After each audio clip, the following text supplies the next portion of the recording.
بسم اللہ الرحمن الرحیم۔ عزیز طلبہ السلام علیکم۔ امید کرتی ہوں کہ آپ اللہ تعالیٰ کے فضل و کرم سے خیر و عافیت سے ہوں گے اور روزانہ اپنے مقرر کردہ اوقات میں اردو سے متعلق مطالعے کو جاری رکھے ہوئے ہوں گے۔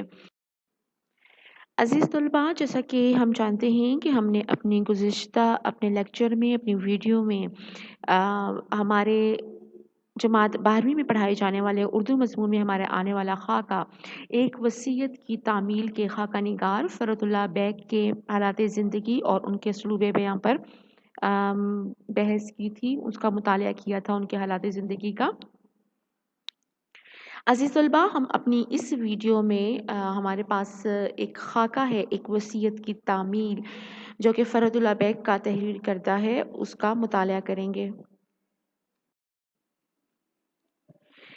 عزیز طلبہ، اس سے پہلے کہ ہم زیر نظر ایک وصیت کی تعمیل جو کہ ہمارے پاس اردو صنف کے اعتبار سے ایک خاکہ ہے اس کا مطالعہ کریں، میں اس سے پہلے آپ کو بتاتی چلوں کہ مرزا فرت اللہ بیگ، جس طرح کہ ہم نے اپنے گزشتہ ویڈیو میں لیکچر میں ہم نے ان کے متعلق میں نے آپ کو بتایا تھا کہ وہ اردو ادب کے پہلے اور باقاعدہ خاکہ نگار ہیں جنہوں نے اپنے استاد مولوی نذیر احمد کی زندگی پر ایک بہترین خاکہ لکھا ہے۔ نذیر احمد کی کہانی کچھ میری کچھ ان کی زبانی کے نام سے۔ تو یہاں پر مرزا فرت اللہ بیگ جو ہیں ایک اور اردو ادب کی ممتاز شخصیت وحید الدین سلیم کی شخصیت کے بارے میں، ان کے کارناموں کے بارے میں یہاں پر رقم تراز ہے۔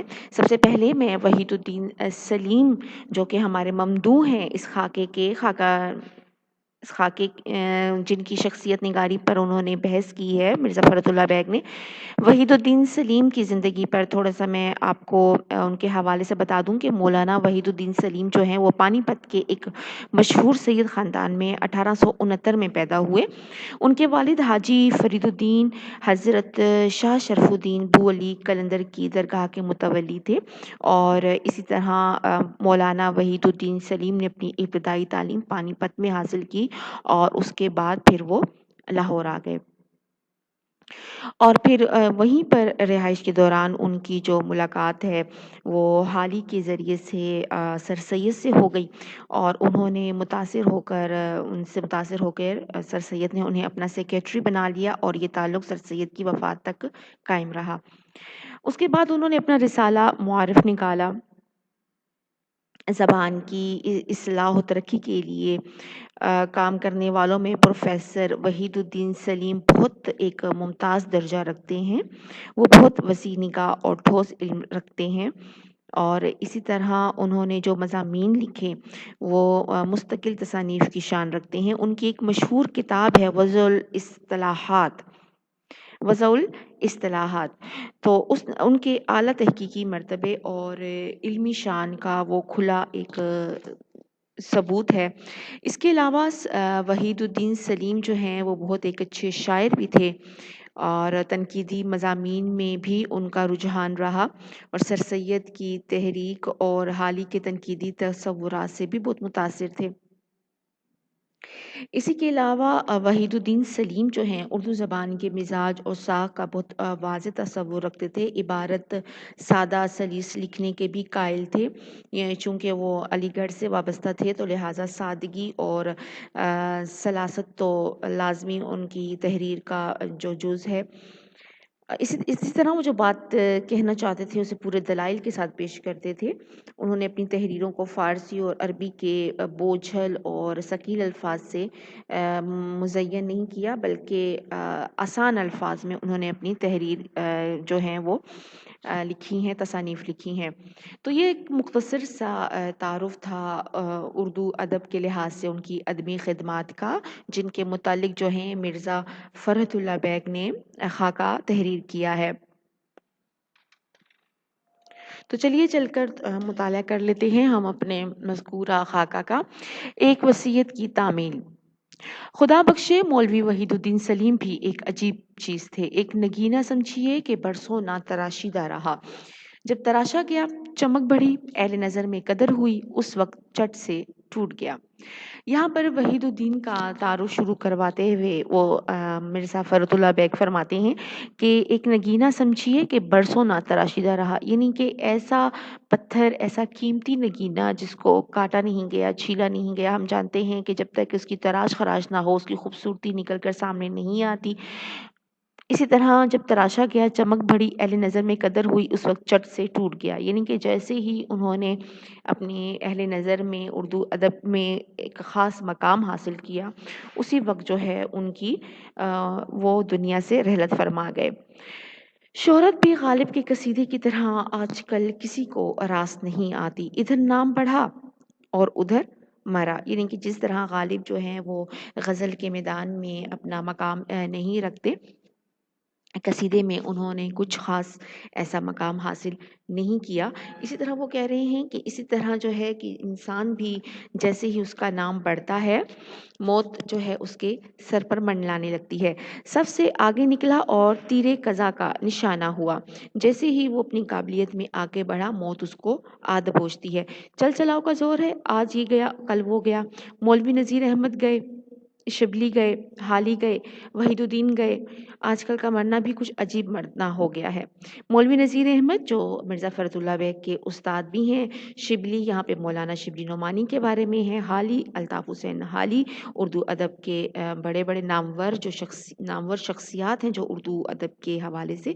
वहीदुद्दीन गए। आजकल का मरना भी अजीब मरना हो गया है। पहले ज़िंदगी को चिराग से तशबीह देते थे, बत्ती जलती, तेल खर्च होता, तेल ख़त्म होने के बाद चिराग झिलमिलाता, टिमटिमाता, लो बैठनी शुरू होती और आखिर रफ्ता-रफ्ता ठंडा हो जाता। यानी कि ये तमाम मराहिल से गुज़र कर जो है वो एक ज़िंदगी को चिराग से इसलिए तशबीह दी जाती थी कि चिराग जलने में, उसकी रोशनी फैलने में और फिर उसको ख़त्म होने में कुछ तो वक़्त दरकार होता है। अब चिराग की जगह ज़िंदगी बिजली का बल्ब हो गई है। इधर बटन दबाया, उधर अंधेरा गुम। अज़मतुल्लाह खां इसी तरह मरे, मौलवी वहीदुद्दीन इसी तरह रुखसत हुए। अब देखें किसकी बारी है। उर्दू की मजलिस में 2-4 लैंप जल रहे हैं, वो भी किसी वक़्त खट से गुल हो जाएँगे। इसके बाद बस अल्लाह ही अल्लाह है। यानी कि एकदम से जो मौत आ दबोचती है, कुछ पता नहीं चलता, ज़हनी तौर पर इंसान तैयार नहीं होता, अचानक से आ दबोचती है। मैं मुद्दत से हैदराबाद में हूँ, मौलवी वहीदुद्दीन भी बरसों से यहाँ थे, लेकिन कभी मिलना नहीं हुआ। उन्हें मिलने से फ़ुर्सत ना थी, मुझे मिलने की फ़ुर्सत ना थी। आखिर मिले तो कब मिले कि मौलवी साहब मरने को तैयार बैठे थे।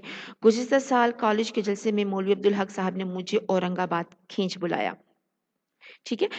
यहाँ पर मौलवी अब्दुल हक जो बाबाए उर्दू के नाम से मशहूर हैं, हम इनको अच्छी उर्दू अदब के हवाले से जानते हैं, जो रियासत दक्कन में है, औरंगाबाद में उन्होंने उर्दू की तरोीज के लिए बहुत काम किया। तो मौलवी अब्दुल हक ने मिर्ज़ा फ़खरुद्दीन बेग को अपने यहाँ बुलाया। रवाना होने के लिए जो हैदराबाद के स्टेशन पर पहुँचा तो क्या देखता हूँ कि स्टेशन औरंगाबाद जाने वालों से भरा पड़ा है।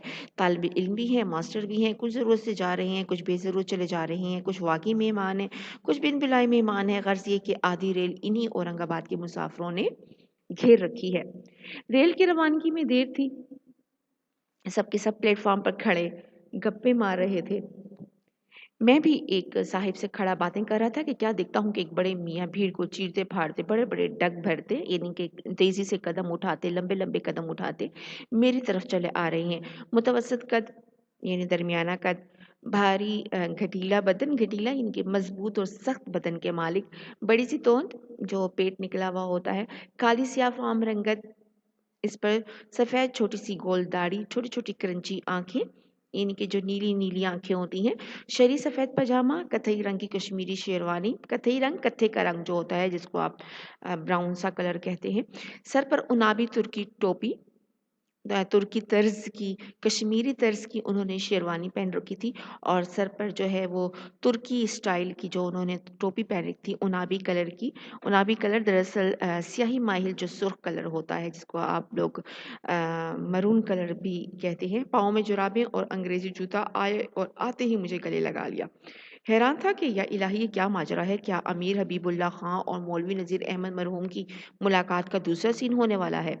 यानी कि जिस तरह अमीर हबीबुल्लाह और मौलवी नज़ीर अहमद आपस में मिले थे जिस जोश से और जिस पुरतपाक लहजे से, जब उनकी और मेरी हड्डियाँ पसलियाँ गले मिलते-मिलते थक और चूर हो गईं, उन्होंने फरमाया मुझे तुमसे मिलने का बड़ा शौक था। जब से तुम्हारा नज़ीर अहमद वाला मज़मून देखा है, कई दफ़ा इरादा किया कि घर पर आकर मिलूँ मगर मौका ना मिला। किस्मत में मिलना तो आज लिखा था। भई मुझे नज़ीर अहमद की किस्मत पर रश्क आता है कि तुझ जैसा शागिर्द उसको मिला, मरने के बाद उनका नाम ज़िंदा कर दिया। अफ़सोस है हमको कोई ऐसा शागिर्द नहीं मिलता जो मरने के बाद उसी रंग में हमारा हाल भी लिखता। अब यहाँ पर हम जानते हैं कि मौलवी नज़ीर अहमद के शागिर्द हैं मिर्ज़ा फ़रदुल्ला बेग जो ख़ाका निगार है। उन्होंने मौलवी नज़ीर अहमद के ज़िंदगी के बारे में मुकम्मल जो है एक किताब तसनीफ़ की थी, एक ख़ाका तसनीफ़ किया था जो मौलवी नज़ीर अहमद की कहानी कुछ मेरी कुछ उनकी ज़बानी के नाम के से था, जिस पे उन्होंने उनकी आदाद व अतवार को हँसी मज़ाक के तौर पर भी बयान किया है।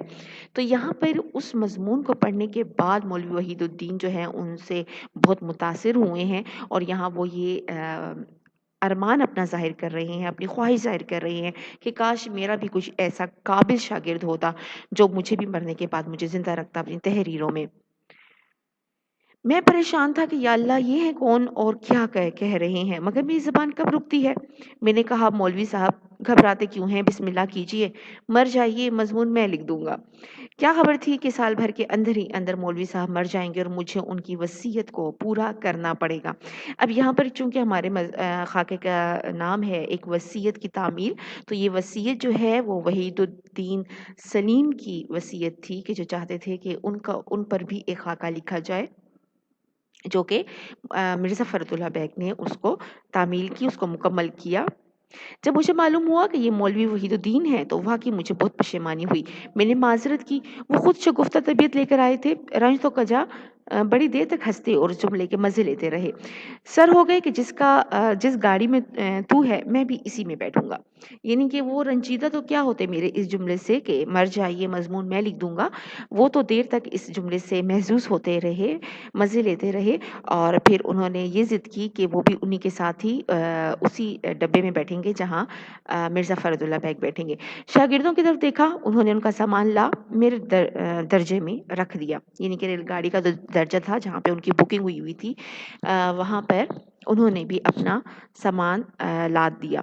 इधर रेल चली और उधर उनकी ज़बान चली। रात के 12 बजे, 1 बजा, 2 बज गए। मौलवी साहब ना खुश होते हैं और ना सोने देते हैं। दर्जा अव्वल में हम 3 आदमी थे मौलवी साहब और रफ़ीक बेग। रफ़ीक बेग तो सो गए, हम दोनों ने बातों में सुबह कर दी, अपनी ज़िंदगी के हालात बयान किए, अपने इल्मी कारनामों का ज़िक्र छेड़ा, इस्तिलाहात ज़बान ज़बान उर्दू पर बहस होती रही। इस्तिलाहात यहाँ पर इस्तिलाह की जमा है।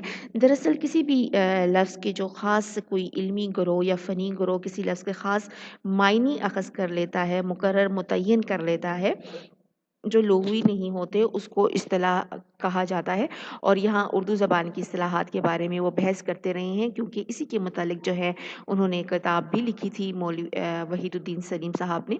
शेर व शायरी हुई, दूसरों की खूब बुराइयाँ हुईं, अपनी तारीफ़ें हुईं। मौलवी अब्दुल हक को बुरा भला कहा कि इस बीमारी में मुझे ज़बरदस्ती खींच ला बुलाया।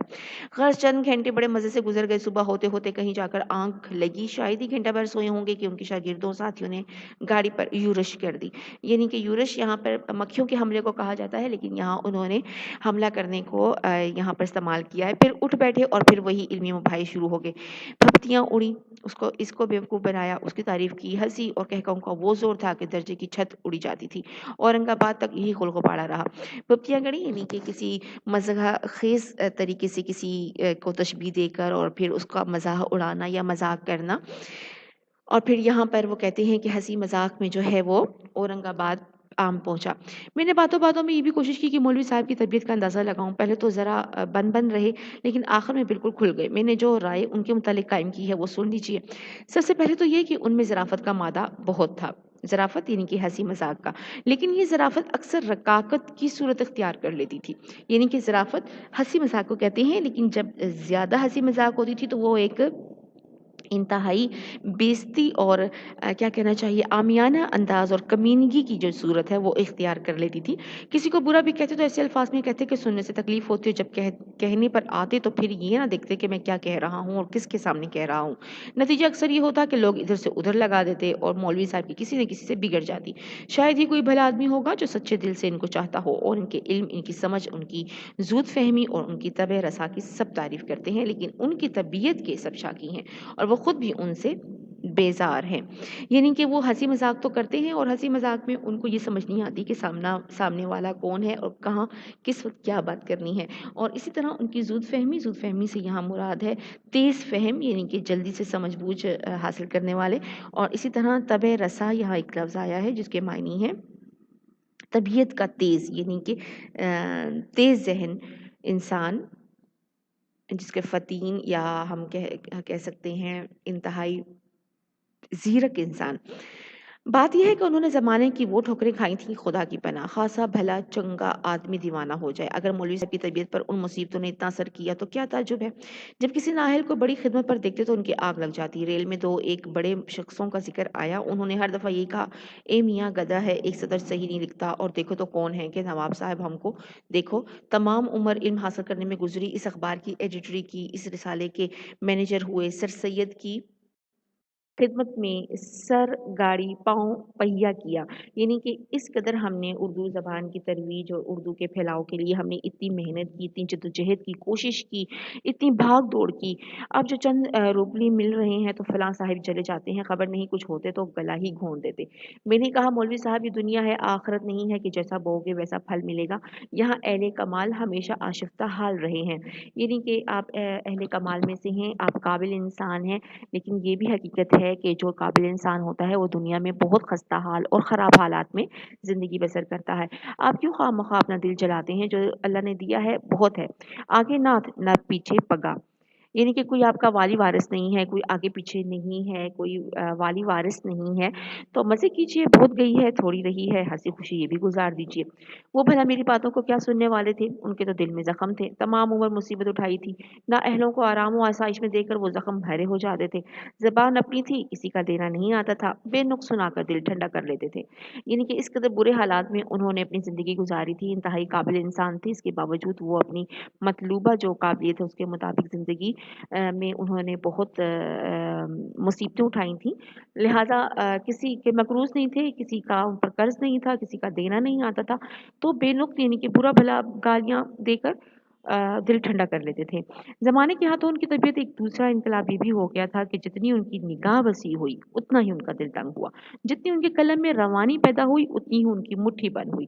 میں ان کی پیٹھ پیچھے نہیں کہتا، جب ان کے منہ پر کہہ چکا ہوں کہ مولوی صاحب آپ کی کفائش شاعری نے بڑھتے بڑھتے کنجوسی کی شکل اختیار کر لی ہے، تو اب لکھتے کیوں ڈروں؟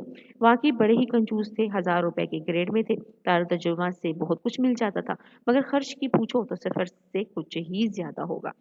اس کی صراحت میں آگے چل کر کروں گا، یعنی یہ اس کی جو وضاحت ہے، جو تشریح ہے وہ آگے چل کر کروں گا۔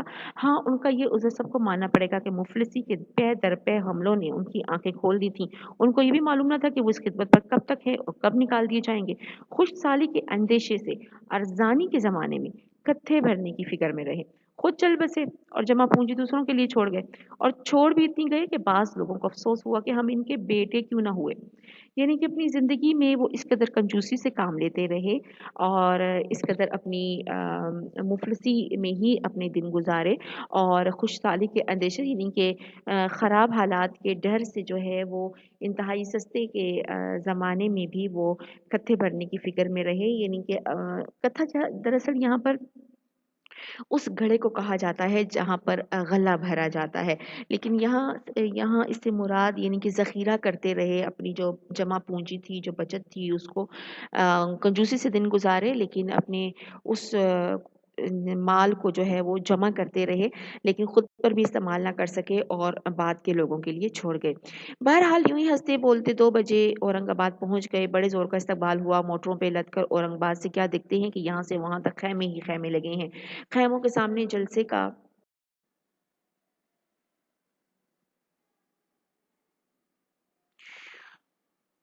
امید کرتی ہوں کہ تمام جو صفحات ہیں ہم نے جو اس میں شامل تھے ابتدائی صفحات، وہ آپ بھی گھر میں ان کا مطالعہ جاری رکھیں گے۔ آئندہ آنے والے صفحات، آئندہ آنے والے لیکچر میں ہم اس کا مطالعہ کریں گے وضاحت کے ساتھ۔ شکریہ۔